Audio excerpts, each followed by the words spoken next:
guys, welcome to the Practice Lounge. This week we're only looking at one song, and that was REM's Everybody Hurts.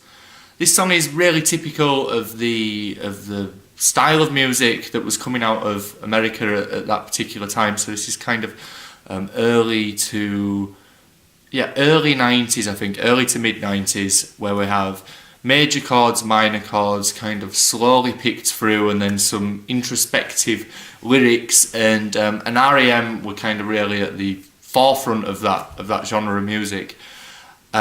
Good for us to practice too, because we can use finger picking technique if we wanted with this hand, although it's also cool just to use a plectrum to pick through it. Also introduces the bass run, and the bass run is a very common reoccurring feature within popular music, so it's good for us to have a look at that as well.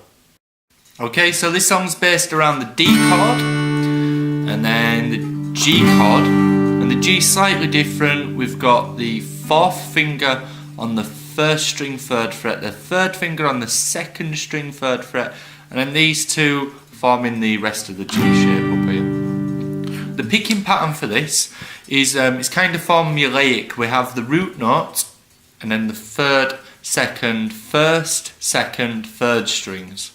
So the root note in a D chord is the fourth string, the root note in a G chord is the fourth string, and then later on when we have the E minor, the root note is the sixth string, and for the A chord the root note is the fifth string. Might be worth just jotting those down. So when we're playing a D chord, we're going 4, 3, 2, 1, 2, 3, 4, 3, 2, 1, 2, 3, and then over to the G, and that's 6, 3, 2, 1, 2, 3. We repeat that pattern 6 times, and then it's into the chorus, and the chorus has this bass run in there, so we have.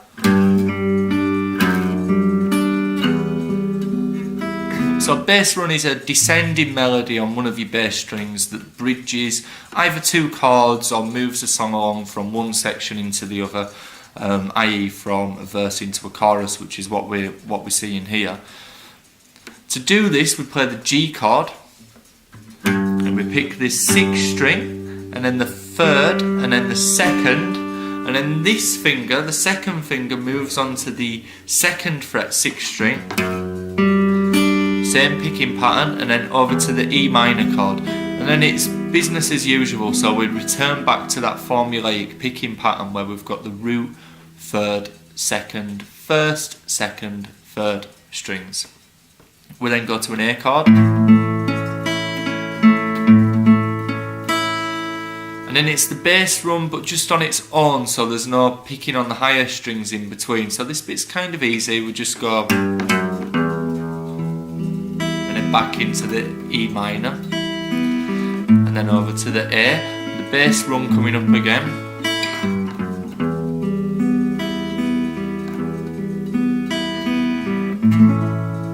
okay, so here's what we're going to do. I'm going to play through this as it is on your practice sheet. So here's the sheet here.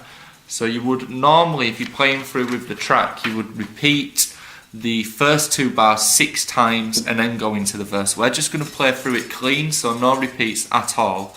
And I'm going to play it a little bit slower than what we have on the record, so that you can get up to speed with me and then go in with the record. What I should say is,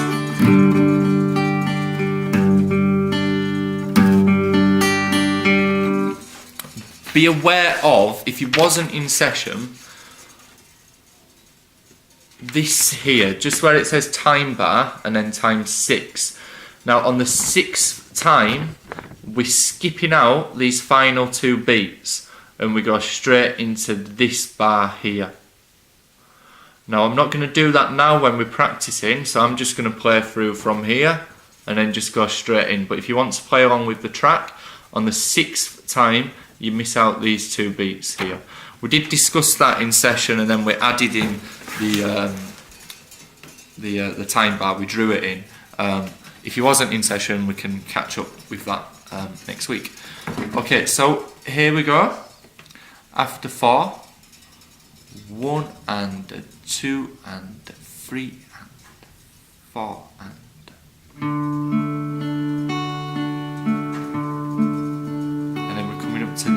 chord, bass rung,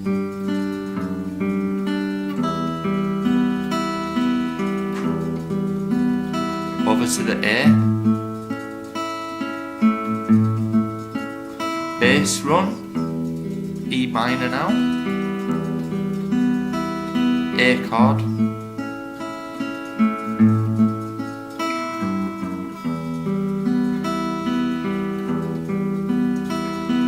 A, and then we repeat. Okay chaps, how did you do? Brilliantly, I'm sure. Once you get used to the picking pattern of this, it becomes a lot more manageable. So just keep thinking about that formulaic picking pattern. So root, third, second, first, second, third. Play it slowly to start with. The example that I just gave was slower than the record, but not massively slower. On the record, it's about 60 beats per minute. I think what I played was probably about 55 to 50 as an estimation.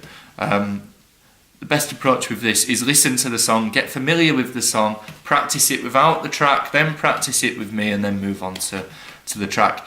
Next week we're going to look at that middle bit, so that's got the bar chords, and then the week after that we'll have this nailed and in the box and ready to play. And we'll see you next week.